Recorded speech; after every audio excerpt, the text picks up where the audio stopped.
पादुका पूजन होगी? नहीं,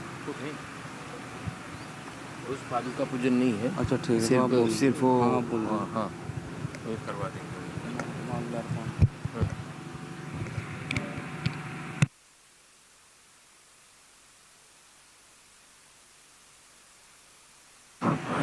જગતગુરુ શંકરાચાર્ય ભગવાન की જય। આપણી વચ્ચે આ ગુરુજી ઉપસ્થિત થઈ ગયા છે ત્યારે તેમને ફુલાર પહેરાવીને એમનો સ્વાગત કરવા માટે ગુજરાત સરકારના પૂર્વ મંત્રી શ્રી ભૂપેન્દ્રસિંહ ચુડાસમા સાહેબ, યજમાન પરિવાર રઘુવીરસિંહ, કમલેશભાઈ જેમણે ગઈકાલે આ ગુરુજીના સ્વાગત માટે ખૂબ સારી એવી મહેનત કરી અને ખૂબ સુંદર આયોજન કર્યું હતું એવા શ્રી કમલેશભાઈ બ્રહ્મ સમાજમાંથી અને નગરપાલિકાના પૂર્વ ઉપપ્રમુખ શ્રી નટવરસિંહ પરમાર સ્વામીજીને પુષ્પહાર પહેરાવીને એમનો આશીર્વાદ ગ્રહણ કરશે।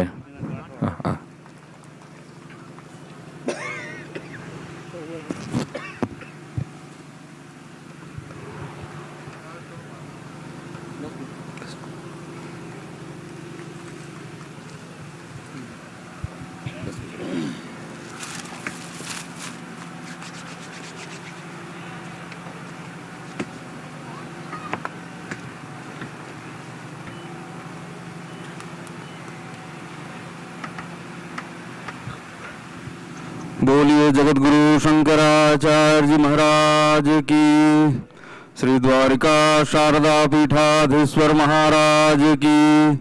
हर हर महादेव।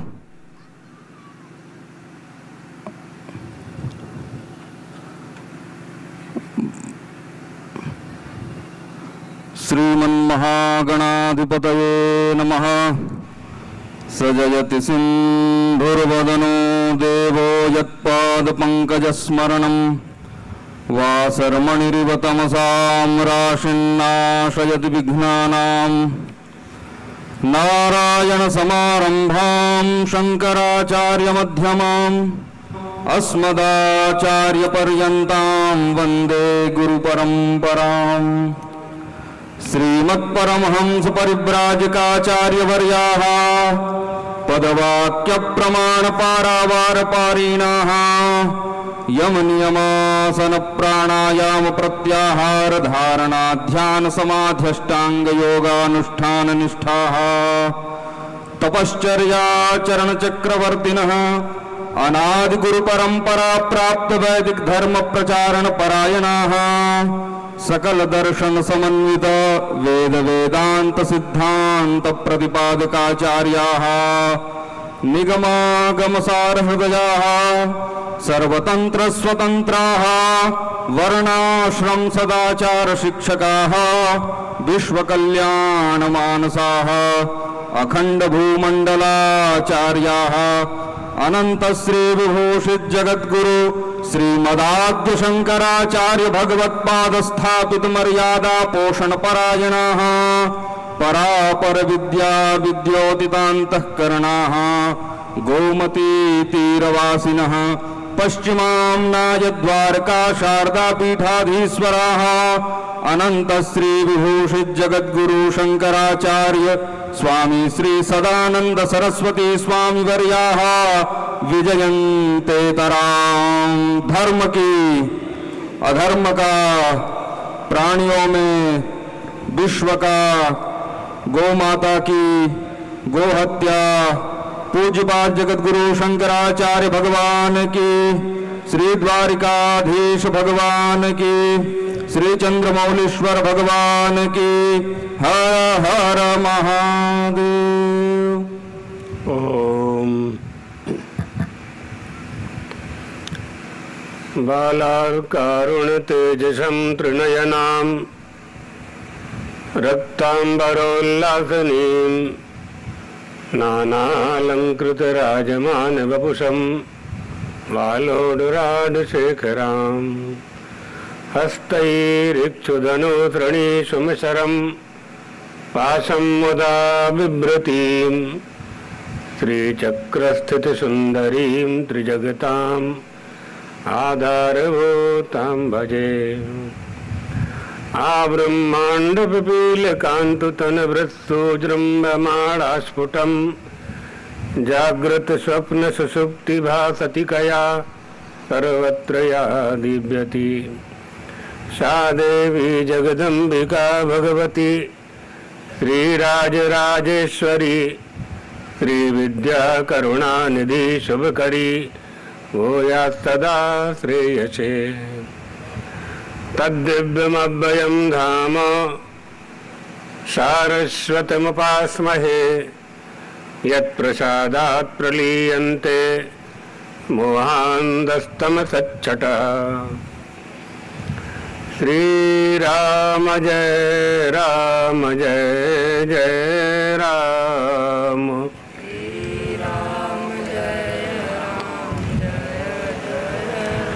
श्रीराम जय राम जय जय राम।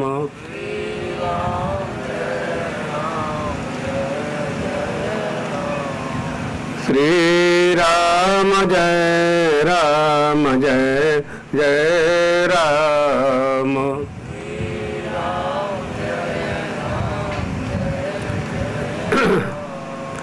द्वारकाधीश भगवान की, जगदम्बा महारानी की, जगत गुरु शंकराचार्य महाराज की हर हर महादेव। समुपस्थित विद्वद वृंद, देवियों सज्जनों, भारतीय संस्कृति में दो ही तत्व सर्वोपरि होते हैं, एक धर्म और दूसरा ईश्वर। धर्म साधन है और ईश्वर साध्य है। आप सब यहाँ तक पहुँचे हैं, जिस गाड़ी से आप आए हैं वो यहाँ तक लाने में आपके लिए साधन है। उस पर भ्रमण करना आपका उद्देश्य नहीं था, आपका उद्देश्य स्थान को प्राप्त करना था, तो ये साध्य था। पूजा का दर्शन करना है, प्रवचन श्रवण करना है, सत्संग करना है, ये आपका साध्य था, लक्ष्य था, उद्देश्य था। और जिस साधन से आप आए हैं, जिस गाड़ी से आप आए हैं, वो आपके लिए साधन है। पूरी भारतीय संस्कृति, हम लोग हिंदू हैं तो हिंदुओं का धर्म है, सभी का धर्म होता है। तो यदि हम हिंदू हैं तो हिंदू का धर्म क्या है, ये हमें पता होना चाहिए। और उस धर्म को साधन बना करके साध्य तक पहुंच जाना चाहिए। ये हमारी संस्कृति है जो साध्य साधन की नींव पर खड़ी हुई है। अब ये धर्म रूपी साधन जो है, ये कब हमें फल प्रदान करता है, क्योंकि धर्म के तो बहुत स्वरूप हैं, धर्म बहुत व्यापक है, धर्म के बहुत लक्षण हैं। धर्म किसे कहते हैं? यज्ञ करना, जप करना, तप करना, नवरात्रि में व्रत करना, फलाहार करना, पानी पीकर जल पी करके व्रत करना, निर्जला व्रत करना, ये धर्म है। यज्ञ करना भी धर्म है, सत्य बोलना भी धर्म है, अहिंसा भी धर्म है, किसी प्राणी की हिंसा नहीं करना, ये भी धर्म है। धर्म के बहुत लक्षण बताए गए हैं। हम कौन से धर्म का आश्रय लें जिससे कि हमें सहज सरलता से ही अपने उद्देश्य की, लक्ष्य की प्राप्ति हो जाए। धर्म पालन से हम क्या चाहते हैं? प्रत्येक मनुष्य की इच्छा होती है कि हमें सुख चाहिए और हमें शांति चाहिए और हमें आनंद चाहिए। ये तीनों शब्द एक ही हैं, बोलने में अलग अलग हैं, तीनों एक हैं। सुख की कामना वाला पुरुष, प्रत्येक मनुष्य सुख की कामना ही करता है। तो वो सुख कैसे प्राप्त हो? तो बताया हमारे ऋषियों ने, महर्षियों ने, कि सुख धर्म के अधीन है, धर्माधीन है। धर्म का जब पालन करेंगे तभी हमें सुख की प्राप्ति होगी। अब सुख दो प्रकार के हैं, एक लौकिक और एक अलौकिक। तो लौकिक सुख तो आपको घर में, परिवार में, बाजार में, धन से, पैसा से, साधन से, संसाधन से प्राप्त हो जाता है। अलौकिक सुख की प्राप्ति जब तक नहीं होती है तब तक मनुष्य को सुख आनंद की प्राप्ति नहीं होती है। जब तक धर्म का पालन नहीं करेंगे तब तक अलौकिक सुख की प्राप्ति नहीं हो सकती। लौकिक सुख की प्राप्ति कैसे हुई? एक रोटी, कपड़ा, मकान, बंगला, घोड़ा, गाड़ी, ये आपको कैसे मिल गया? ये आपका प्रारब्ध था। पूर्व जन्म कृतम पुण्यम, पूर्व जन्म के प्रारब्ध से आपको अच्छे माता पिता, परिवार और सारे संसाधन प्राप्त हो गए। अब यहाँ रह करके आपको पुरुषार्थ करना है, ऐसी वस्तु को प्राप्त करने के लिए पुरुषार्थ करना है जो वस्तु आपके पास नहीं है। तो अब અહીંયા વિચાર કરવાની વાત છે કે हमारे पास શું નથી। अगर सब कुछ हमारे पास है तो ऐसा क्या बाकी है? सब कुछ में हम पूरा साधन बता रहे हैं, आप सब है आपके पास, मकान, दुकान, पिताजी ने, दादाजी ने सब दे दिया है, या आपने पुरुषार्थ से कमा लिया, मेहनत करके कमा लिया, खेती करके, व्यापार करके आपने अर्जन कर लिया, तो मिल गया ना, हो गया। उसके बाद भी कुछ खोजा जा रहा है। जो खोजा जा रहा है वो क्या है? उसी को समझने के लिए सत्संग की आवश्यकता पड़ती है कि जिसे हम खोज रहे हैं वो क्या है। धर्म, अर्थ, काम, हमें तीनों प्राप्त हो गए, अर्थ और काम प्राप्त हो गए।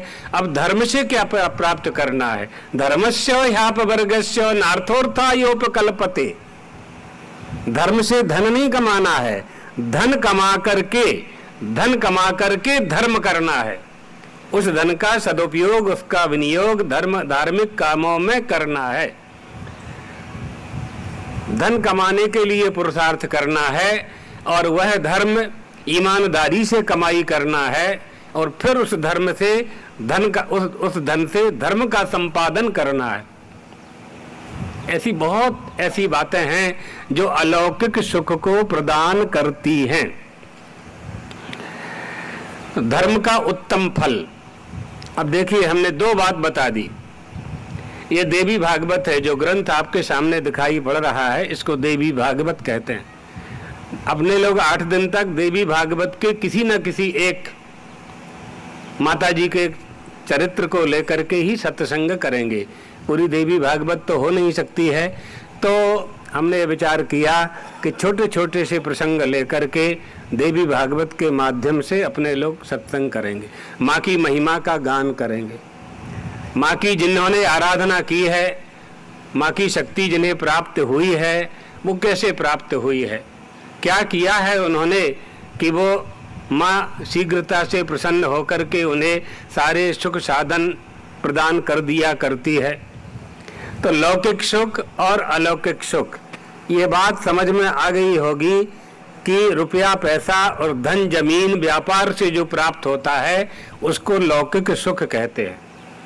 अब आपके मन में प्रश्न पैदा होगा कि अलौकिक सुख क्या है, जो बिना साधन के प्राप्त होता है। ऐसा कौन सा सुख है जो बिना साधन के मिल जाए? है ऐसा, जैसे माता पिता की सेवा करनी, गुरु की सेवा करनी है। शाम को सोते समय, शाम के भोजन के बाद माँ सो गई है, उसके चरणों की सेवा करनी है। बाद उसके अपने हाथों से उसके तलुए में तेल लगाना है, पिता के पैर दबाना है, पिता की चरण सेवा करना है। उससे प्राप्त होने वाला जो सुख है, माँ की, पिता की चरण सेवा से प्राप्त होने वाला जो सुख है, वो अलौकिक सुख है।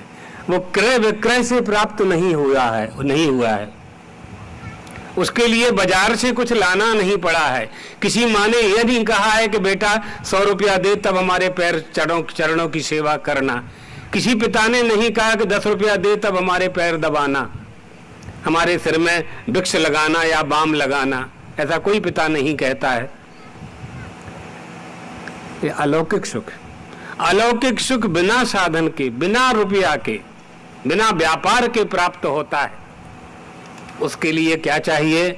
उसके लिए निष्ठा चाहिए, उसके लिए श्रद्धा चाहिए, उसके लिए आस्था चाहिए। इसी बात को आप ईश्वर में ले जाइए, अपने इष्ट देवी में ले जाइए, कुल देवी कुल देवता में ले जाइए, तो आपके जो देवी देवता हैं वो भी सोना चांदी और मखमल और मंदिर और मार्बल के मंदिर की कामना नहीं करते।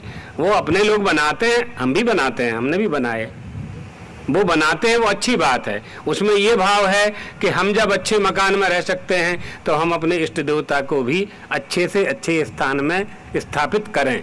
इस भावना से हम खूब अच्छा अपने कुलदेवी कुलदेवता इष्ट देवता के लिए करते हैं। लेकिन ऐसा करने से ही बोल रहे हैं हम, ऐसा करने से ही कृपा मिलेगी ऐसा नहीं है। ऐसा बिना किए भी कृपा मिल जाएगी, क्योंकि आपने ऐसा किया है उसमें भी निष्ठा है, और ऐसा नहीं करेंगे तो उसमें भी निष्ठा होनी चाहिए बस। तो तुलसी के पत्ते से ही प्रसन्न हो जाएंगे, महादेव बेलपत्री से ही प्रसन्न हो जाएंगे, शालाग्राम जी तुलसी के पत्ते ही प्रसन्न हो जाएंगे, भगवती देवी जगदम्बा लाल अक्षत कुमकुम से ही प्रसन्न हो जाएगी।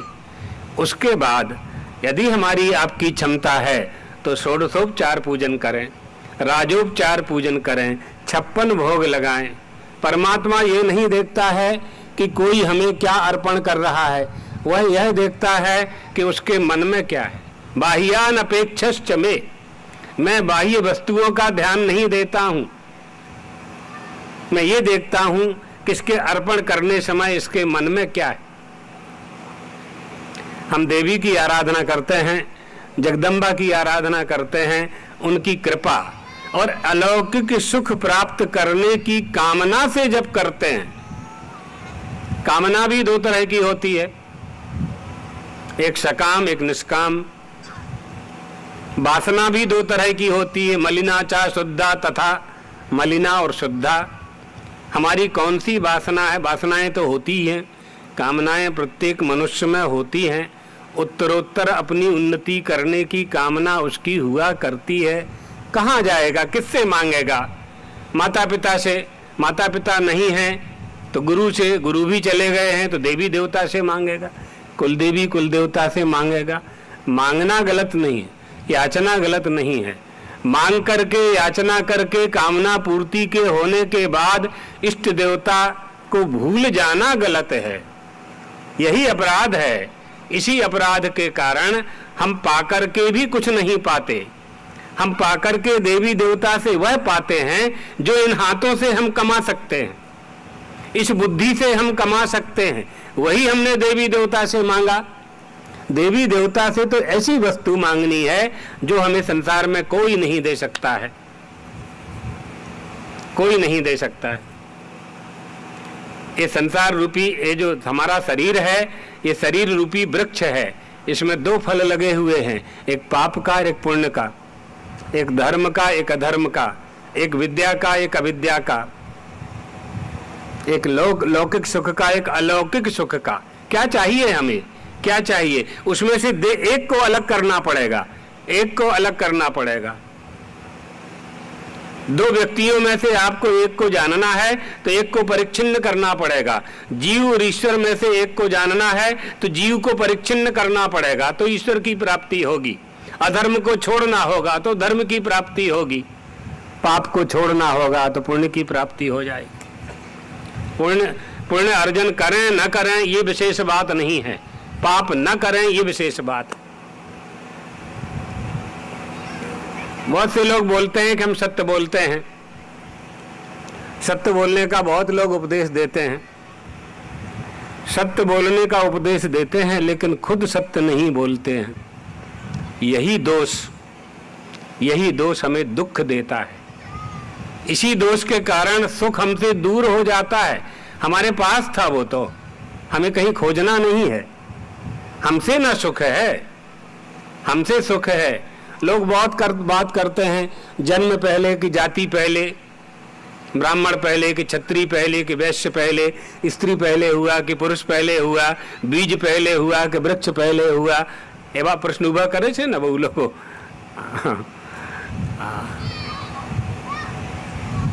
इन सब प्रश्नों का उत्तर कैसे प्राप्त होगा, इसके लिए ही सत्संग करना है, इसके लिए ही विद्वान गुरु और शास्त्र की आवश्यकता हुआ करती है।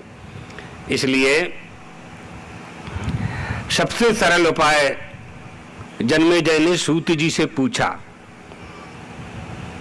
सूत जी से पूछा, ये मनुष्य कैसे कल्याण का भागी बन सकता है? सबसे सरल उपाय क्या है? जन्मेजय पूछते हैं। जन्मेजय परीक्षित के पुत्र थे। आप लोगों ने कथा सुनी होगी भागवत की। राजा परीक्षित को शाप हो गया था, 7 दिन में मृत्यु हो जाएगी, तक्षक नाग आएगा काटेगा, मृत्यु हो जाएगी। राजा परीक्षित ने विचार किया, ये संसार का सुख और राजपाट राज्य सिंहासन से मैं कभी मुक्त नहीं हो पाऊंगा। ऋषि पुत्र ने शाप दे दिया है, मुझे स्वीकार कर लेना चाहिए। राजा परीक्षित चाहते तो शमीक ऋषि के पास चले जाते, श्रृंगी ऋषि के पास चले जाते, जाकर के क्षमा मांग लेते, चरणों में गिर जाते, क्षम्यताम, मुझे क्षमा कर दीजिए, मुझसे गलती हो गई, मैंने मरा हुआ सांप आपके गले में लपेट दिया है, आपके पुत्र ने मुझे सांप दे दिया है, मैं 7वें दिन मर जाऊंगा, मेरी मृत्यु हो जाएगी। लेकिन राजा परीक्षित ने ऐसा नहीं किया। क्षत्रिय राजा थे, अपने धर्म का पालन करना जानते थे। समय व्यतीत हो गया है, मेरा बेटा बड़ा हो गया है, अपने जन्मेजय नाम के बेटे को बुलाया, तिलक कर दिया, ब्राह्मणों को बुलाया, आज से ये राजा। ये राजधर्म है, ये राजनीति है। गंगा जी के किनारे चले गए, उपवास करने के लिए बैठ गए, ऋषि मुनि आ गए, सुखदेव जी महाराज आ गए।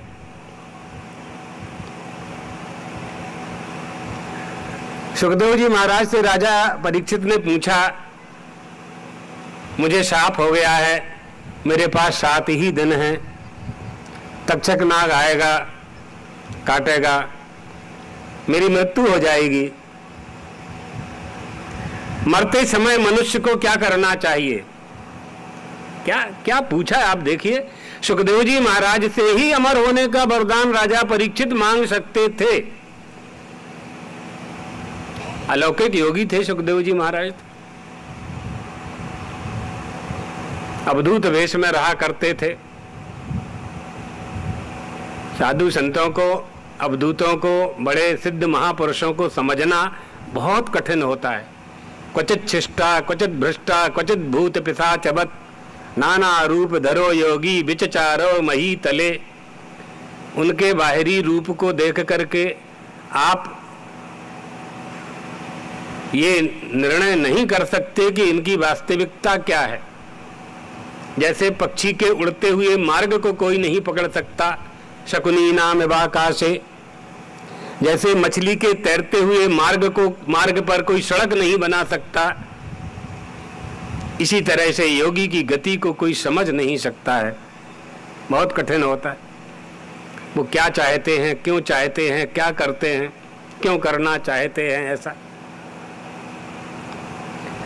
सुखदेव जी महाराज से भी मृत्यु पर विजय प्राप्त करने का उपाय कर सकते थे राजा परीक्षित, लेकिन उन्होंने ऐसा नहीं कहा, ऐसा नहीं चाहा, ऐसी याचना भी नहीं की।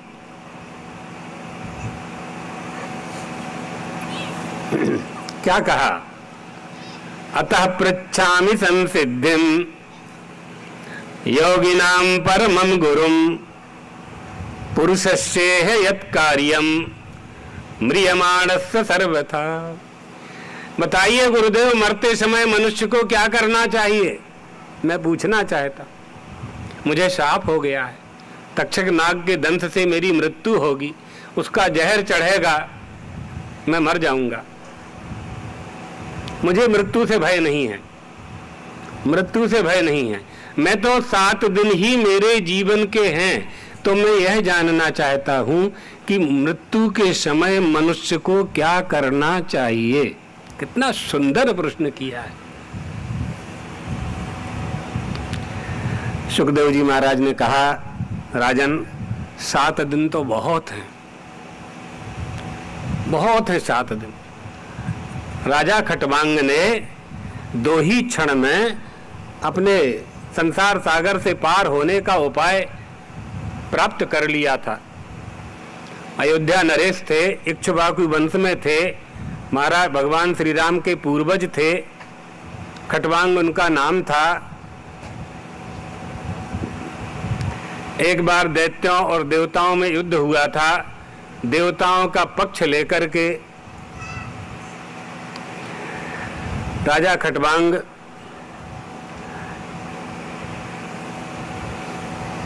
युद्ध करने के लिए स्वर्ग गए और वहां उन्होंने देवताओं का पक्ष लेकर के युद्ध किया, विजय प्राप्त हुई, देवता प्रसन्न हुए।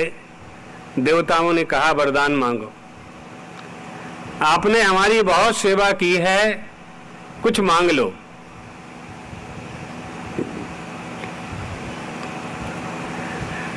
राजा ने कहा कि पहले ये बताओ मेरी आयु कितनी है। कहा 2 ही क्षण है, बस 2 मुहूर्त, मुझे मृत्यु लोक में भेज दो।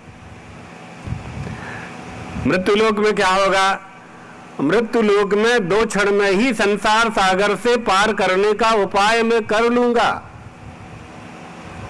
इस लोक में हमारा आपका जन्म हुआ है, विचार कर, विचार करवानी बात है। जीवन ना तथ्य शू छे, इस जीवन को हम कैसे जीवन को जीवन बनाएं, जीवन यापन की पद्धति क्या है, आर्ट बोलते हैं ना, क्या है इसका। जैसे आपको एक एक काम सीखना पड़ता है, तो मृत्यु पर विजय प्राप्त करने का ज्ञान भी हमें होना चाहिए। वासनाओं के ऊपर हमारी निष्ठा, वासनाओं पर विजय प्राप्त करने की पद्धति हमें आनी चाहिए। मछली अपने आप पानी में तैरती है, कोई सिखाने वाला नहीं, तैराक न थी त्या, स्वाभाविक रूप से। पक्षी अपने आप उड़ता है, कोई ट्रेनिंग नहीं देनी पड़ती। आपके पायलट को तो ट्रेनिंग देनी पड़ती है, जिस जहाज में आप चलते हैं, हवाई जहाज में, उसको नहीं, पक्षी को नहीं देनी पड़ती।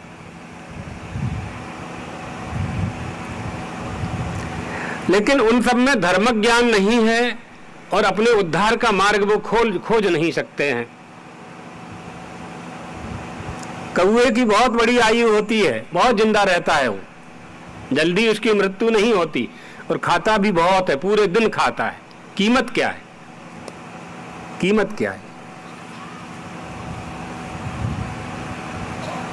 मनुष्य का कीमत, मनुष्य का महत्व है, इस जीवन का लक्ष्य है, इस देह का लक्ष्य है। इस देह को ऐसे व्यर्थ नहीं गंवाना है।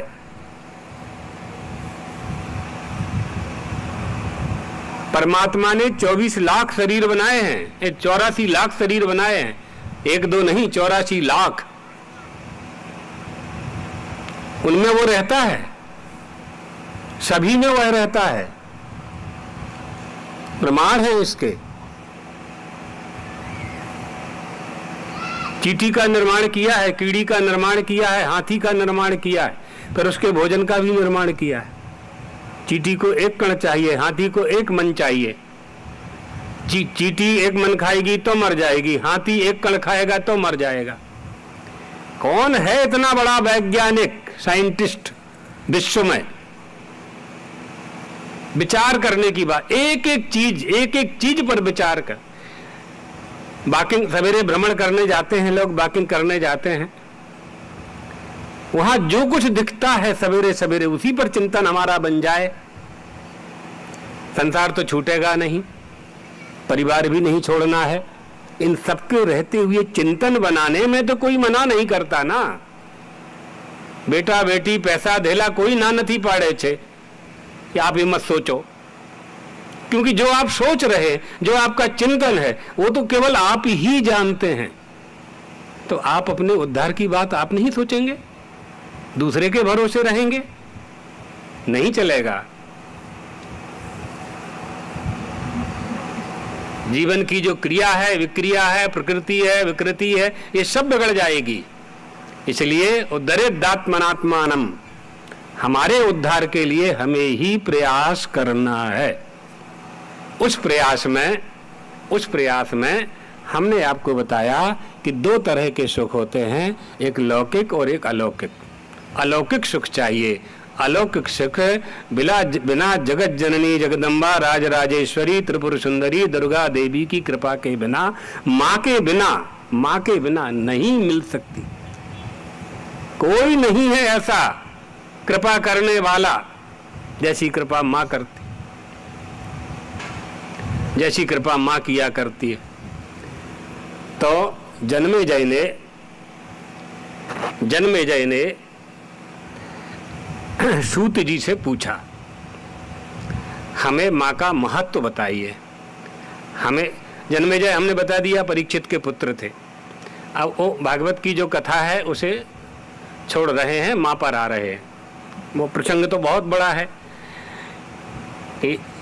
7 दिन उन्होंने कथा भी सुनी, 2 पंक्ति में बता देते हैं। 7 दिन उन्होंने कथा भी सुनी।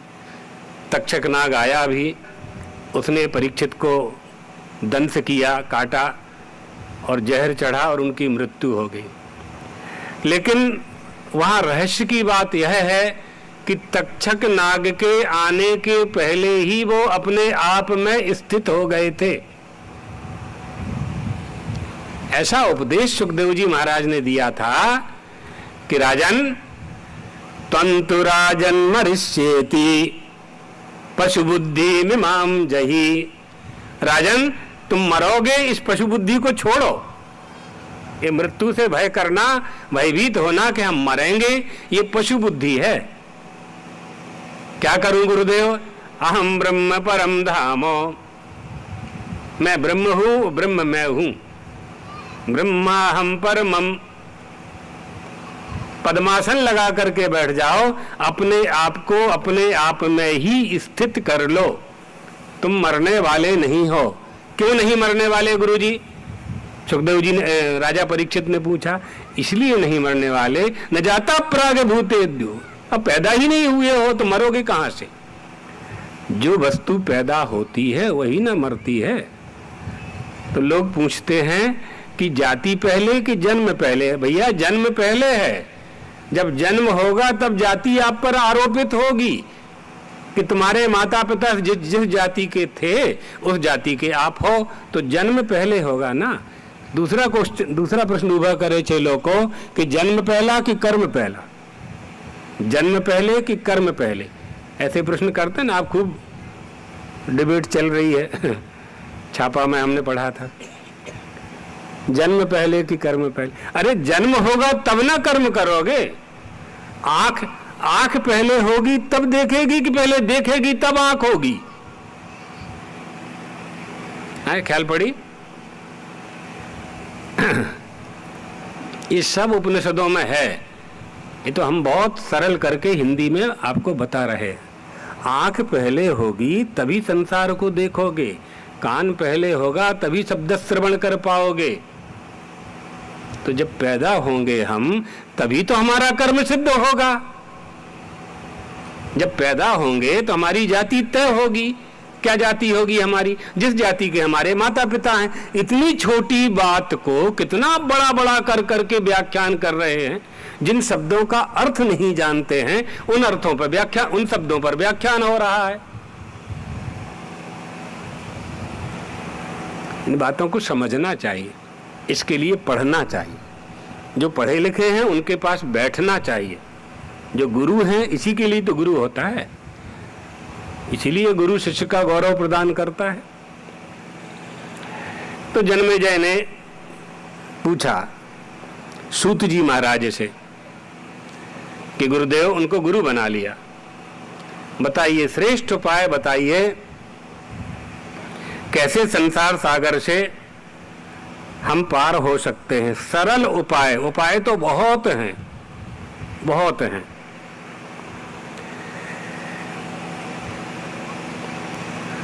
और देवी के बीज मंत्र से कैसे सत्यव्रत का उद्धार हुआ। सत्यव्रत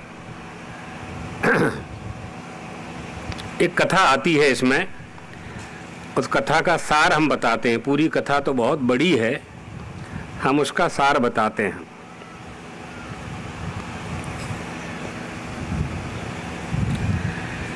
एक ब्राह्मण था और उसको संतान नहीं थी, उसको संतान नहीं थी।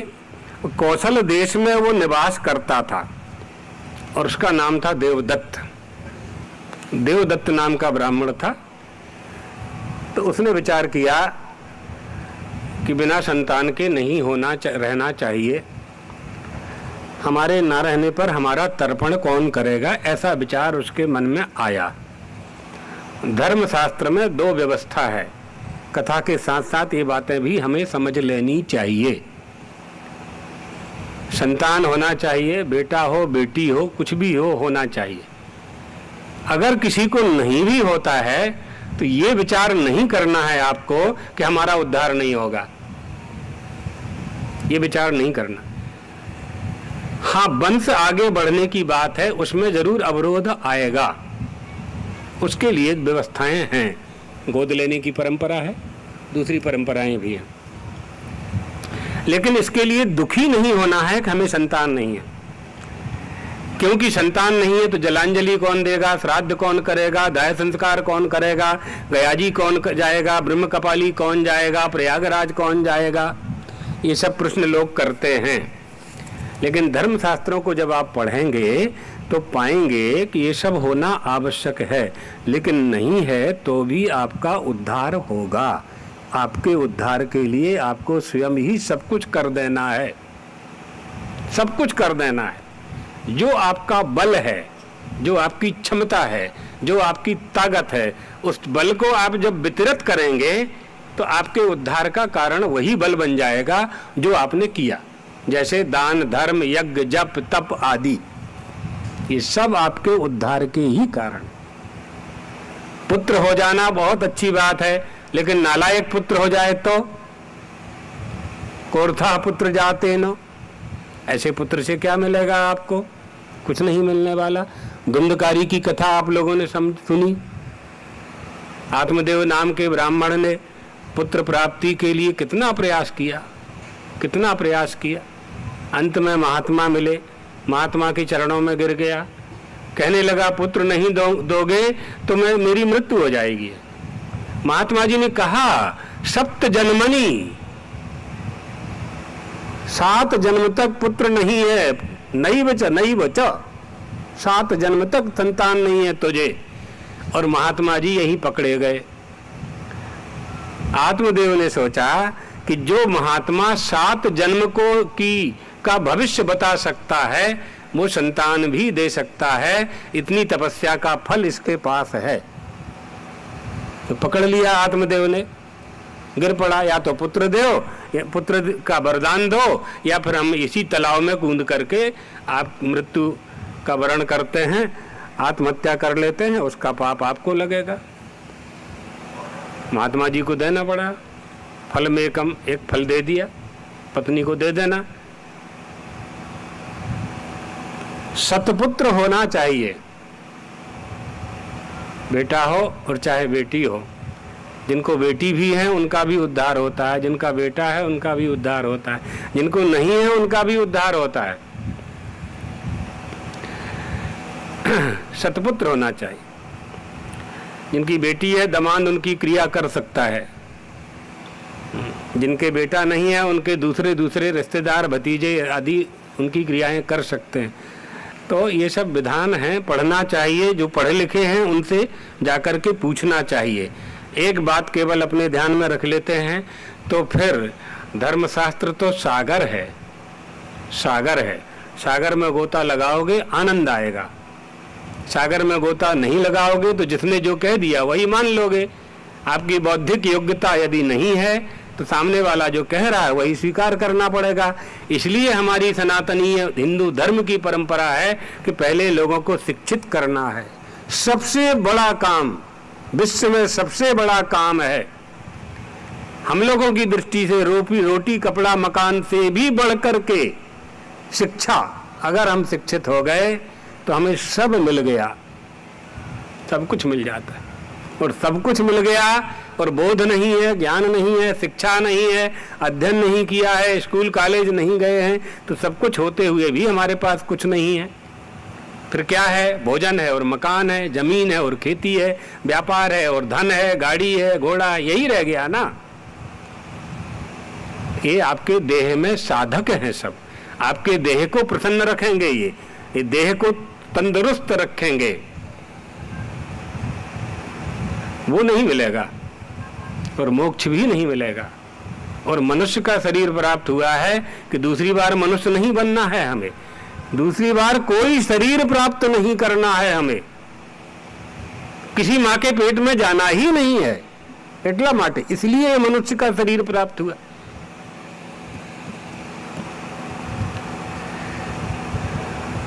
सो देवदत्त नाम का जो ब्राह्मण था वो दुखी रहने लगा, मुझे संतान नहीं है, संतान नहीं है, क्या करूं?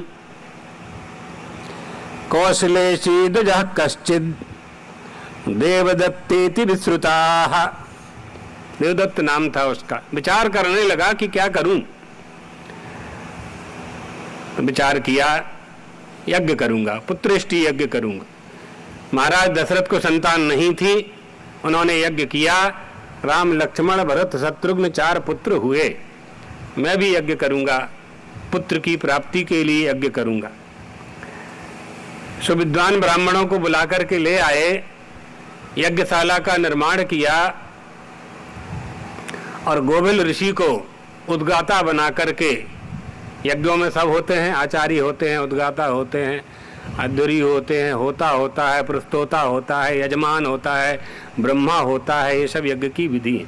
सप्त होता तन्मे मनः शिव संकल्प मस्त, ये सब होते हैं यज्ञों में। आचार्य को ले आया और गोविल ऋषि को उद्गाता बना करके, मुनियों को यज्ञ का सभासद बना करके विधिवत दक्षिणा प्रदान करके यज्ञ प्रारंभ करवाया। उद्गाता सामग श्रेष्ठा सप्तस्वर समन्वितम। गोविल ऋषि बड़े विद्वान थे, सामगान का उद्गान करते थे और विद्वान थे, लेकिन सामवेद का गान करने वाले श्रेष्ठ उद्गाता गोविल ऋषि 7 स्वरों से समन्वित होकर के रथंतर साम का गान करने लगे। तदस्य स्वरभंगो, उनको स्वरभंग हो गया, वृद्ध अवस्था आ गई थी। श्वास लेने के कारण, बार बार श्वास लेने के कारण गोविल ऋषि जिन मंत्रों का उच्चारण किया करते थे उनमें स्वरभंग हो जाया करता था।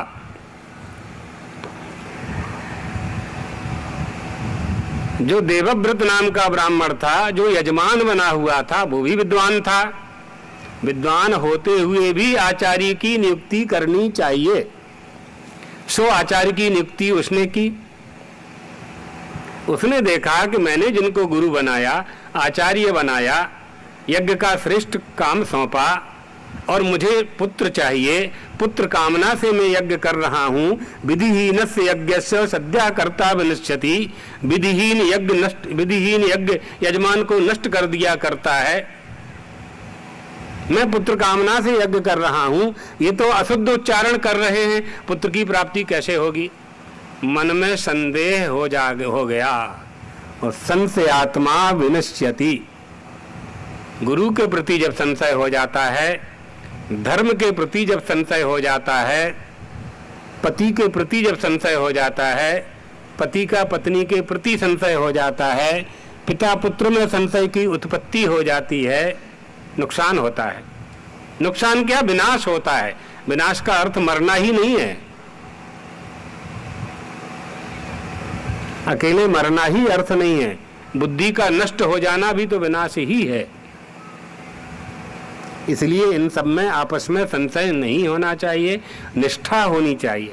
ये निष्ठा ही फल प्रदान करती है हमें। तो देवदत्त ने कहा गोविल मुनि से, मुनिवर काम कर्माणि संजाते पुत्रार्थम यजतश्च में, मैं कामना पूर्वक यज्ञ कर रहा हूं, मोक्ष के लिए यज्ञ नहीं कर रहा हूं, मुझे भगवान की प्राप्ति करने के लिए यज्ञ नहीं किया मैंने पुत्र कामना से यज्ञ किया है। ऐसे में तो मेरी कामना पूरी नहीं होगी। आप तो अशुद्ध उच्चारण कर रहे हैं। गोवस्तु तदोवाचो गोवलस्तु तदोवाचो देवदत्तम सुकोपिताः मूर्खस्ते भविता पुत्रो छठा शब्द वर्जिताः। अरे ब्राह्मण, तूने हमें आचार्य बना करके हमारे उच्चारण में संदेह किया है। यज्ञ संपन्न तो हम कर रहे हैं, हम आचार्य हैं, हमारी कोई भी क्रिया व्यर्थ नहीं जाएगी। और हमारा जो स्वर भंग हो रहा है वो स्वर भंग अंदर से तो शुद्ध ही उच्चारण हो रहा है, लेकिन श्वास बार बार आ जाने के कारण, अवस्था के कारण स्वर उच्चारण हमारा शुद्ध ही है, तुम्हें अशुद्ध सुनाई पड़ता है श्वास के कारण। इसलिए अब तुम्हें पुत्र तो होगा, लेकिन तुमने अपने गुरु पर, आचार्य पर, उद्गाता पर, जिस ब्राह्मण का आपने वर्ण किया है उस पर संदेह किया है, तुमने उनको मूर्ख मान लिया है। इसलिए बेटा तो होगा लेकिन मूर्ख पैदा होगा। साफ दे दिया। संतान तो होगी लेकिन मूर्ख होगी। देवदत्त नाम का ब्राह्मण दुखी हो गया। अच्छी संतान से ही, विद्वान था, पंडित था, जानता था, अच्छी संतान से ही सुख की प्राप्ति होती है। कदम क्रुद्धोषि विप्रेंद्रो वृथा मयि न रागसी। देवदत्त दुखी होकर कहने लगा, आप निर्दोष ब्राह्मण पर क्रोधित हो रहे हैं। मैं पुत्र के ना होने से वैसे ही दुखी था और आप दुखी को दुखी कर रहे हैं। मेरी व्यथा को आपको समझना चाहिए। मैं आपका यजमान हूं। स्वल्प अपराधे विप्रेण, छोटा सा अपराध मेरा था, मैंने आपसे इतना ही तो पूछा कि आपका स्वरभंग हो रहा है और आपको इतना क्रोध आ गया यज्ञशाला में। पुत्रहीन होने के कारण मैं अत्यंत दुखी था, आपके शाप ने और दुखी कर दिया। वेद के विद्वानों ने कहा है, मूर्ख पुत्राद पुत्रत्वम वरम वेद विदो विदु। पुत्र ना होना अच्छा है लेकिन मूर्ख पुत्र होना अच्छा नहीं है। उस पर भी मूर्ख ब्राह्मण, वो भी ब्राह्मण का पुत्र। ब्राह्मण तो विद्वान होते हैं, ब्राह्मणों की पूजा होती है। क्यों होती है? क्योंकि वो वेदज्ञ हैं, शास्त्रज्ञ हैं, विधि निषेध को जानने वाले हैं। 4 सुख है ना संसार में। संसार में 4 सुख प्रथम है। पहला सुख निरोगी काया, दूसरा सुख अपूर्व माया, तीसरा सुख पुत्र आज्ञाकारी। पुत्र का आज्ञाकारी होना आवश्यक है संसार में। इसलिए आपने क्या वरदान दे दिया मुझे, क्या शाप दे दिया मुझे कि पुत्र तो होगा लेकिन मूर्ख होगा। अब मैं मूर्ख पुत्र को प्राप्त करके क्या करूंगा? पुत्रहीन होना ही अच्छा है इससे। तो थोड़ा खींचना उस तरफ, इस तरफ थोड़ा, हाँ, बस बस बस। पुत्रहीन होना ही अच्छा था, मूर्ख पुत्र मुझे नहीं चाहिए। तो आचार्य जी ने कहा, गोविल ऋषि ने कहा, पुत्र तो होगा। हमारे यज्ञ का फल निष्फल नहीं हो सकता। संकल्प के साथ यज्ञ किया जा रहा है, संकल्प के साथ विधि पूर्वक किया गया यज्ञ है, फल तो प्राप्त होगा। कोई उपाय नहीं था। लौट करके घर आ जाता है देवदत्त नाम का ब्राह्मण। अपनी पत्नी को पूरी कहानी बताता है। गर्भाधान की जो विधि होती है, हमारे यहाँ 16 संस्कार होते हैं ना, उन 16 संस्कारों में गर्भाधान संस्कार की विधि करता है और 10 महीने के बाद 9 महीने के बाद एक पुत्र को जन्म देता है। पुत्र के जन्म की सूचना मिलती है, प्रसन्नता होती है और दुखी हो जाता है, पुत्र तो हुआ है और गुरु का वाक्य है मूर्ख ही होगा ये, फिर दुखी हो जाता है। बेटा बड़ा हो जाता है और उसको मूर्ख देख करके पिता को, माता को, परिवार को बड़ा दुख होता है। बेटा देखता है, पुत्र देखता है कि मेरे कारण माता पिता दुखी हैं, मेरा जन्म लेना नरक है, मेरे कारण इनका गांव में अपमान हो रहा है। ब्राह्मणों के बालक मूर्ख नहीं होते थे, किसी को मूर्ख नहीं होना चाहिए, लेकिन ब्राह्मण को तो होना ही नहीं चाहिए मूर्ख। क्या उपदेश देगा दूसरों को? ये तो आज की बात है ना कि ब्राह्मण नौकरी करने लगे, व्यापार करने लगे। पहले तो केवल ब्राह्मण वेद पाठ अध्ययन अध्यापनम चैव यजनम याजनम तथा, यही ब्राह्मणों का कर्तव्य था। दानम प्रति, दान लेना और दान देना, यज्ञ करना यज्ञ कराना, यही ब्राह्मणों का धर्म था। और कितना ही बड़ा ब्राह्मण हो जाए, स्लोंछ वृत्त्या, भिक्षा मांग करके ही खाए, स्लोंछ वृत्ति से जीवन यापन करे। ये विधान शास्त्रों में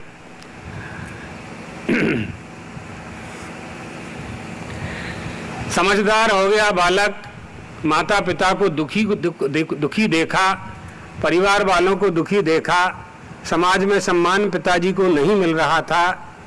बालक समझदार हुआ तो उसने सोचा मेरे कारण ये सब हो रहा है, माता पिता दुखी हो रहे हैं, संतान से तो सुख मिलना चाहिए, धन से तो सुख मिलना चाहिए, पत्नी से सुख मिलना चाहिए, पति से पत्नी को सुख मिलना चाहिए, दोनों को संतान से सुख मिलना चाहिए। यदि ऐसा नहीं होता है तो मेरा पुत्र होना निरर्थक है। समझदार था, माता पिता से आज्ञा मांगी, मैं गंगा किनारे जाना चाहता हूँ। माता पिता भी यही चाहते थे कि चला जाए तो हमारा कलंक मिटे। यो न विद्वान न धार्मिका, जो पुत्र विद्वान नहीं है, धार्मिक नहीं है, कुल परंपरा का पालन नहीं करता है, वो माता पिता का भार होता है, वजन भार होता है।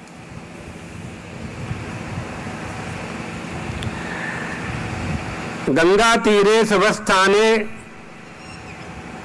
गंगा के किनारे चला गया, एक स्थान में जाकर के सुंदर उसने पर्णकुटी बना लिया और जैसे वन में रहने वाले लोग जीवन व्यतीत करते हैं, वनवासी जीवन व्यतीत करते हैं, वन्यम वृत्तिं च संकल्प्य स्थितस्तत्र समाहिताः, एक निष्ठ होकर के वहीं व्यतीत करने लगा जीवन।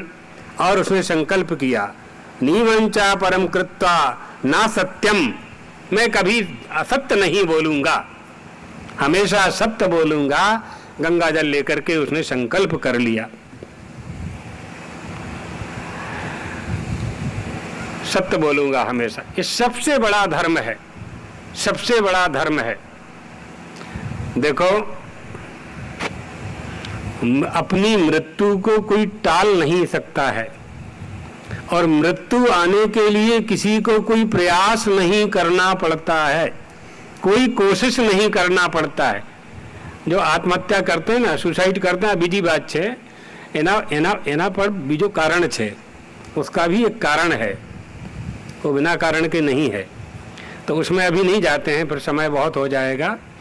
लेकिन इतनी बात तो सभी लोग जानते हैं, हम तो शास्त्र का वचन बता रहे हैं, इतनी बात सभी लोग जानते हैं कि मृत्यु आने के लिए किसी को कोई प्रयास नहीं करना पड़ता और मृत्यु आती है, ये बात तय है। प्रयास क्या करना है? प्रयास क्या करना है? अगर मनुष्य की देह प्राप्त हो गई, माता पिता मिल गए, हाथ पैर 5 ज्ञानेंद्रियां 5 कर्मेंद्रियां मिल गई, तो परमात्मा को प्राप्त करने का प्रयास करना है। इस सबसे बड़ा जीवन का फल है। सबसे बड़ा जीवन का फल है। प्रत्येक वस्तु का फल होता है ना, जितना भी काम आप करते हैं उसका फल होता है। भोजन ही करते हैं तो भोजन करने का फल है क्षुधा का शांत हो जाना। खेती करते हैं तो उसका फल है अच्छी फसल का मिल जाना। व्यापार करते हैं तो लाभ हो जाना, ये फल है। तो मनुष्य होने का क्या फल है? जीवस्य तत्व जिज्ञासा नार्थो यश्चेह कर्म भी। परमात्मा की प्राप्ति, तत्व की जिज्ञासा मनुष्य होने का फल है। चिंतन कर रहा है छोटा सा बालक बैठ करके जंगल में पर्णकुटी बना करके। कोई आते हैं लोग, भोजन दे देते हैं, नहीं देते हैं, कंदमूल फल खा लेता है। गाय चराने वाले लोग आते हैं, ग्वाला आते हैं, गोवंश की रक्षा करने वाले आते हैं, कोई रोटी दे देता है, कोई अचार दे देता है, कोई गाय का दूध निकाल करके दे देता है। भूखा नहीं रहता है। अजगर करे न चाकरी, पंछी करे न काम। अजगर भी जीवित रहता है जंगल में, उसका न रसोई घर है, न किचन है, न दाल है, न चोखा है, न आटा है, न गैस है, न चूल्हा है, न सिलेंडर है, कुछ नहीं, मस्त। मनुष्य के पास सब कुछ है और परेशान। क्यों? चिंतन नहीं, मनन नहीं है, निदिध्यासन नहीं है। न वेदाध्ययनं किंचित जानाति न जपम तथा ध्यानंचा देवतानांच न चैवाराधनम तथा। कुछ नहीं जानता था। नासनम वेद विप्रोषौ प्राणायामम ततः पुनः प्रत्याहारम तु नो वेदो भूत शुद्धिश्च कारणम। लोमस ऋषि बताते हैं जमदग्नि को, ब्राह्मण बालक कुछ नहीं जानता था, लेकिन प्रातः काल उठ करके किसी भी तरह से स्नान ध्यान करके निवास करता हुआ वो सत्य भाषण का जो उसका संकल्प था, फलान्यादाय वन्यानि, जो सत्य बोलने का उसका जो संकल्प था, वो सत्य बोलने का संकल्प उसको सब कुछ प्रदान करता था। इसलिए वहाँ के लोगों ने, वन में रहने वाले लोगों ने, तपस्वियों ने उसका नाम रख दिया सत्य तपा, सत्य तपा, और दूसरा नाम रख दिया सत्यव्रत। पहले इसका नाम था उतथ्य, पिता ने इसका नाम दिया था उतथ्य। उतथ्य से अब यहाँ वन में, जंगल में उसे लोग सत्यव्रत नाम से जानने लगे, यानी देवव्रत का पुत्र सत्यव्रत। किसी का अहित नहीं चाहता था, उसके मन में कोई इच्छा ही नहीं थी। जिनके मन में कुछ पाने की इच्छा होती है वो कुछ उपक्रम करते हैं। जंगल में रह करके केवल चिंतन करता था, भजन करता था, बस जितना जानता था उतना करता था, बहुत ज्यादा उसको कुछ आता नहीं था। एक दिन क्या हुआ, एक शिकारी आ गया वहां, व्याध। शिकारी ने सुअर को बाण मारा। शिकारी माने जंगली जानवरों को मारने वाले, जीव हिंसा करने वाले, अपने पेट को भरने के लिए दूसरों के प्राण लेने वाले, इनको शिकारी कहते हैं। परमात्मा ने सबके भोजन का इंतजाम किया है। अगर जानवरों को खाने का इंतजाम किया है तो जानवरों को ही किया है। मनुष्य के लिए मांस खाने का विधान नहीं है। जो लोग पढ़ करके जानते हैं और मानते हैं कि ऐसा विधान है, उनका पढ़ना बौद्धिक योग्यता की से रहित होना है, और दूसरा कहीं अगर ऐसा है तो वो एक संदर्भ उसको नहीं समझते हैं, प्रसंग क्या है वह नहीं समझते हैं, इसलिए सोच लेते हैं। किसी का मांस नहीं खाना चाहिए, जीव हिंसा नहीं करनी चाहिए। सुख के उपाय में भोजन का जो सुख है, आखिर हम चाहते क्या है भोजन करके? क्षुधा को ही शांत करना है ना। डब्बा फुल करवानी बात छे बस, बीजू शू, उसके अतिरिक्त क्या है? कोई भी वस्तु खाओगे कितने देर रहती है आपके शरीर में? 8 घंटा। जिनके कब्ज है, पेट खराब रहता है, उनको 12-14 घंटा। जो स्वस्थ हैं 8 घंटे में प्रत्येक वस्तु जठराग्नि में पच जाती है, पैनक्रियाज। परमात्मा ने ऐसा यंत्र बनाया है अंदर कि बस पूछिए मत, सारे वैज्ञानिकों को फेल कर दिया है। भूख से हम भोजन से सुख प्राप्त करना चाहते हैं, नींद से सुख प्राप्त करना चाहते हैं, यही है ना उपक्रम, है क्या? भोजन से सुख पाना है, भोजन करना उद्देश्य नहीं है हमारा मनुष्य का उद्देश्य है भोजन से प्राप्त होने वाला सुख, माने क्षुधा की शांति। क्षुधा पिपासा प्राणस्य मनसा शोक मोह कहू, ये प्राण की तरंग है, बिना भोजन के बिना पानी के प्राण चलने वाले नहीं है, प्राण स्पंदन होने वाला नहीं है, इसलिए भोजन करना पड़ता है। अच्छा, और दूसरी तरह से समझ लो, दुखी व्यक्ति सोना चाहता है, दुखी व्यक्ति सोना चाहता है, क्यों सोना चाहता है? ताकि दुख को भूल जाए। सुखी व्यक्ति क्यों सोना चाहता है? सोचा कभी नहीं सोचा। सुखी व्यक्ति को भी सोने से सुख चाहिए, सुखी व्यक्ति को भी निद्रा से सुख चाहिए, क्योंकि जब वो सोएगा तो निद्रा आएगी, स्वप्न आएगा, गाढ़ी नींद में जाएगा, सुषुप्ति में जाएगा, परमात्मा से मिलेगा, तभी दूसरे दिन काम करेगा। सुषुप्ति अवस्था में एक क्षण के लिए यह प्रत्येक जीव परमात्मा से मिला करता है। आपने देखा होगा, व्यवहार की बात बताते हैं, जिस व्यक्ति को रात में नींद पूरी नहीं हुई, आप लोगों के घर में विवाह आदि होते हैं या जागरण होता है तो पूरी रात जागना पड़ता है, आप लोगों को सोते नहीं हैं, उत्सव हो रहा है, दूसरे दिन उस व्यक्ति का किसी काम में मन नहीं लगता है। ऑफिस में, कार्यालय में, घर में बात बात में झुंझलाहट आती है, क्योंकि नींद पूरी नहीं हुई थी, नींद का आनंद उसने नहीं लिया था, इसलिए उसे दूसरे दिन में भी आनंद नहीं आ रहा है, जागृत अवस्था में आनंद नहीं आ रहा है, क्योंकि निद्रा नहीं आई थी तो स्वप्नावस्था में नहीं गया था, स्वप्न से सुषुप्ति में नहीं गया था, गाढ़ी नींद में नहीं गया था, परमात्मा से उसका मिलना नहीं हुआ था। आपके मोबाइल को आप कैसे चलाते हैं? ऊर्जा लगाते हैं, प्लग में लगा करके ऊर्जा प्राप्त करा। इसी तरह से सुषुप्ति अवस्था में, गाढ़ी नींद में एक क्षण के लिए यह प्रत्येक मनुष्य परमात्मा से मिलता है, जानता नहीं है लेकिन मिलता है, तभी दूसरे दिन आनंद से पूरे जीवन का व्यवहार, पूरे दिन का व्यवहार करता है, प्रसन्नता पूर्वक करता है। अहम सुखम असाप्सम। क्यों भाई साहब, आपको नींद आई हमारे घर में?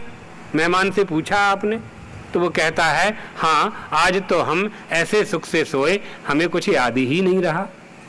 अच्छा, तुम्हें कुछ याद नहीं रहा, ये कैसे याद रहा, ये कैसे बोल रहे हो? उससे मुलाकात हुई, उससे मिलना हुआ, उससे संबंध हुआ, उससे तादात्म्य हुए, उससे आप जुड़े, ऊर्जा प्राप्त हुई, 12 घंटे फिर आप।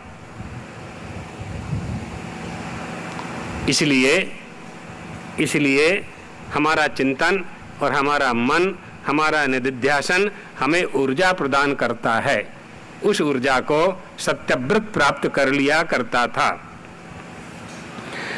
एक दिन कुशासन पर बैठे हुए थे सत्यव्रत मुनि, और उसी समय किसी व्याध ने एक सुअर को, जंगली सुअर को बाण मार दिया।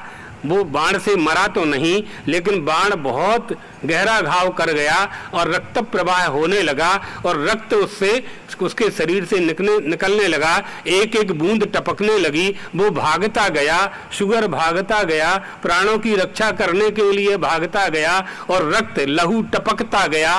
टपकते हुए लहू को उस सुअर के जाने की पहचान बना करके शिकारी भी पीछे पीछे आने लगा। वह सुअर उसी मार्ग से निकला जिस मार्ग में उनकी सत्यव्रत मुनि की झोपड़ी थी, पर्णकुटी थी। वहां बैठे पत्थर की शिला पर बैठ करके वो ध्यान कर रहे थे। सुअर को उन्होंने जाते हुए देखा, और उनके मुख से अचानक स्वर निकला, आई। ये बीज मंत्र है माता जी का, देवी का बीज मंत्र है। माँ ने सोचा कि मुझे पुकार रहा है, मूर्ख था, उसकी जीभ में आकर के बैठ गई। सरस्वती जीभ में आकर के बैठ गई। ये सरस्वती माता का बीज मंत्र था। जगदम्बा ने कृपा की, मूर्ख से मूर्ख हुआ सत्यव्रत नाम का ब्राह्मण बहुत बड़ा विद्वान हो गया, बहुत बड़ा पंडित बन गया। केवल कहने अज्ञान में कहा। लोग ये कहते हैं कि अज्ञान में किए गए का फल नहीं मिलता है। अग्नि का टुकड़ा यहाँ पड़ा हुआ है, आपका पैर पड़ गया, अज्ञान से पड़ा, अग्नि जलाएगी कि नहीं जलाएगी? पैर जलेगा कि नहीं जलेगा? अब आप कहें हे अग्नि देवता, आपने हमको क्यों जला दिया, हमारा तो पैर भूल से पड़ गया था। वो नहीं मानने वाले, उसका धर्म है, अग्नि का धर्म है जलाना, आपके पैर को जलाएगा। अनजाने में भी उसने सरस्वती के बीज मंत्र का उच्चारण किया और सरस्वती जीभ पर आकर बैठ गई। अब देखिए कथा का मजा बता रहे हैं अब आपको। जैसे ही उनके मन से, उनके मुखारबिंद से आई निकला और वैसे ही उसी समय सरस्वती आके बैठी और पीछे पीछे शिकारी आ गया। और शिकारी ने कहा, महात्मा जी आपने यहां से किसी सुअर को भागते हुए देखा है? आपके आश्रम से मेरा शिकार, मेरा भोजन, मैं 3 दिन से भूखा हूं, मेरे परिवार में 6 लोग हैं, सबके सब भूखे हैं। सुअर को मैं ले जाऊंगा, मेरी पत्नी मांस को पकाएगी, पूरे परिवार का भोजन होगा। हम तो व्याध हैं, यही हमारा भोजन है, हम पाप पुण्य को जानते नहीं हैं। हमारा शिकार आपके सामने से गया है, यदि गया है तो आप बता दीजिए। मैं नहीं जानता कि गया कि नहीं गया। यदि आप कहेंगे नहीं गया तो मैं अन्यत्र खोजूंगा। अब महात्मा जी के मन में यह संकल्प था कि हम सत्य बोलेंगे। उतत्थ नाम के बालक ने, जो सत्यव्रत हो गया था नाम जिसका, उसने संकल्प किया था कि मैं कभी झूठ नहीं बोलूंगा। क्या करूं? कैसा धर्म संकट आया है। अगर मैं यह कहूं कि शिकार मेरे सामने से गया है तो ये जो व्याध है मारने वाला वहां जाएगा और उसको मारेगा और उसकी मृत्यु हो जाएगी। अगर मना करता हूं तो इसके परिवार के लोग भूखे हैं और झूठ बोलने का पाप लगेगा, क्योंकि शिकार तो मेरे सामने से गया है, सुअर मेरे सामने से गया है, सुअर मेरे सामने से गया है। क्या करूं उस समय? हाँ कहता हूं तो वो मरेगा, मना करता हूं तो पाप लगेगा, झूठ बोलने का पाप लगेगा। सत्य बराबर तप नहीं, झूठ बराबर पाप, जाके हृदय साँच है ताके हृदय आप। मैं करूं क्या इस समय? सरस्वती बैठ गई जीभ में। सरस्वती ने कहा, बोल बेटा। क्या कहा? शिकारी से, व्याध से ब्राह्मण बालक बोला, या पश्यति न सा ब्रूते, या ब्रूते सा न पश्यति, अहो व्याध शिकार्यार्थी किम पृच्छसि पुनः पुनः। अरे शिकारी, जो आंख देखती है वो बोलती नहीं है, और जो जीभ बोलती है उसने देखा नहीं। आया समझ में? बहुत सरल है। शिकार यहीं से गया है, लेकिन जिस आंख ने देखा है वो तो आंख बोल नहीं सकती है, और जो जीभ बोलती है उसने देखा नहीं है। आपके शरीर में जितनी भी इंद्रियां हैं वो खंड खंड का ज्ञान कराती हैं। आंख देखने का काम कराती है, रूप का दर्शन आंखों के द्वारा होता है, शब्द का ग्रहण कर्णेंद्री से होता है, सुगंध दुर्गंध का ग्रहण नासिका से होता है, रस का ग्रहण रसना से जीभ से होता है, हाँ आलिंगन त्वचा से होता है, पैरों से गमनागमन होता है, हाथों से आदान प्रदान होता है। इसी तरह से गुप्त इंद्रिय, प्रत्येक इंद्रिय खंड खंड का ज्ञान कराती है, अपने अपने विषय का ज्ञान कराती है। इससे क्या कहा ऋषि ने, सत्यव्रत ने क्या कहा? आंख ने देखा है, आंख बोल नहीं सकती। इसका मतलब क्या है? वेदांत आ जाएगा अब यहाँ। इसका मतलब यह है कि मैं आंख नहीं हूं, मैं आंख नहीं हूं। अब यहाँ जानना है कि मैं कौन हूं। आप लोग डॉक्टर के पास जाते हैं, सब्जी बनाते बनाते चाकू लग गई उंगली में, तो डॉक्टर से कहते हैं डॉक्टर मेरी उंगली कट गई है, इसमें पट्टी बैंडेज कर दो, तो डॉक्टर कर देता है।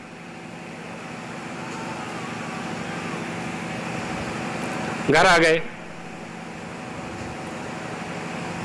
आपने खुद कह दिया कि मैं उंगली नहीं हूं, आपने ये नहीं कहा कि मैं कट गया हूं, मैं कट गई हूं, आपने कहा मेरी उंगली कट गई। तो आप अलग हैं, उंगली अलग है। सत्यव्रत क्या कह रहे हैं, जिन आंखों ने देखा है वो बोल नहीं सकती है, जो जीभ बोलती है उसने देखा नहीं है, उसमें देखने की शक्ति नहीं है। इसका मतलब वो कह रहे हैं कि मैं आंख नहीं हूं, मैं जीव नहीं हूं, मैं कर्णेंद्रिय नहीं हूं, मैं 5 ज्ञानेंद्रिय नहीं हूं, मैं 5 कर्मेंद्रिय नहीं हूं। भैया क्या हो आप? शिवोहम शिवोहम शिवोहम शिवोहम।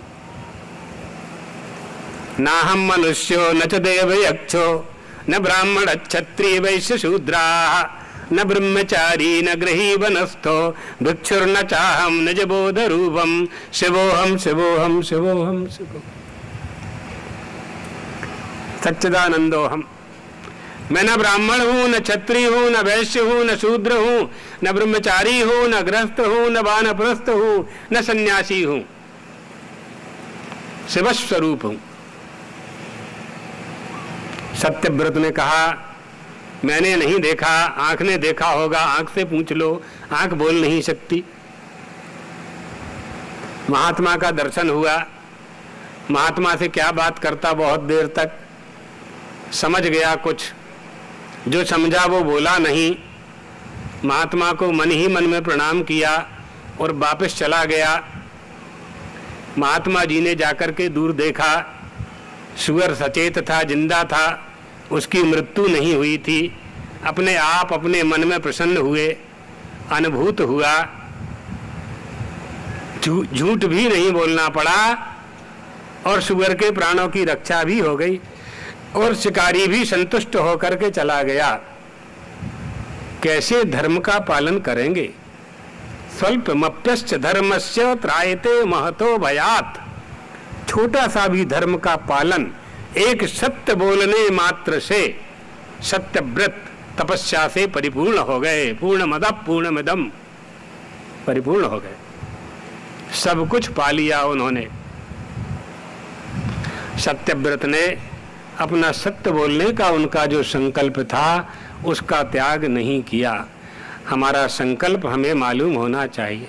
संकल्प की सिद्धि में जो जो आवश्यक हमारे कर्मांग हैं उन कर्मांगों का हमें ज्ञान होना चाहिए, तभी हमें सफलता की प्राप्ति हुआ करती है। बहुत अच्छा सत्यव्रत ने कहा उससे, या ब्रूते नशा या पश्यति नशा ब्रूते। जो आंख देखती नहीं है वो देखती है, जो बोलती है वो जो बोलता है वो देखता नहीं है। इसलिए ऐसा कहकर के उन्होंने अपने सत्य वचन का पालन किया। सत्यमेव जयते लिखा हुआ है, न्यायालय में लिखा हुआ है ना, सत्यमेव जयते, सत्य की ही विजय होती है। आज भी सत्य शब्द के आधार पर न्यायालयों में निर्णय हुआ करता है।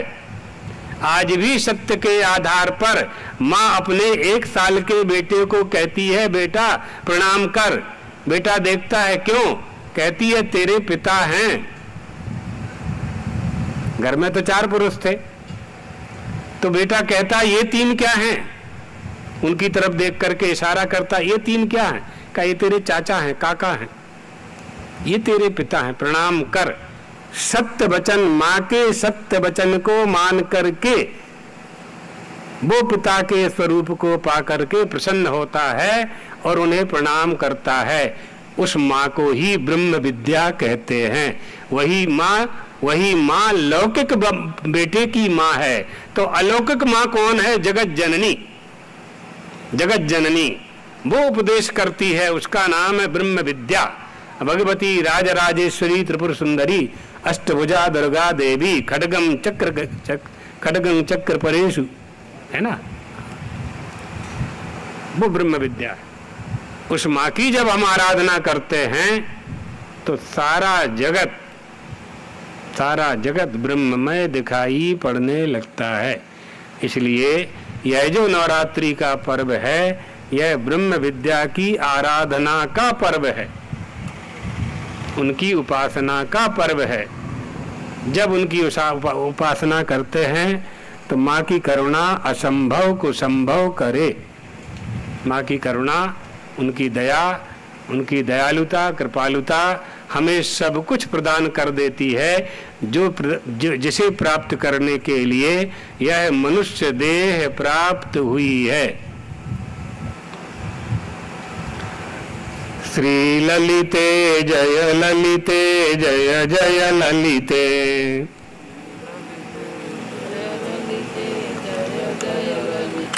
श्री ललिते जय ललिते जय जय ललिते,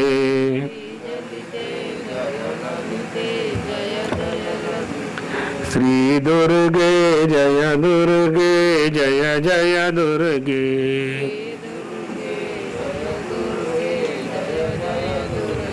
श्री त्रिपुरे जय त्रिपुरे जय जय त्रिपुरे,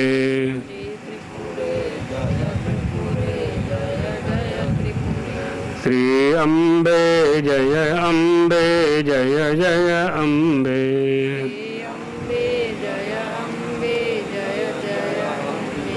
जगदम्बा महारानी की, द्वारकाधीश भगवान की।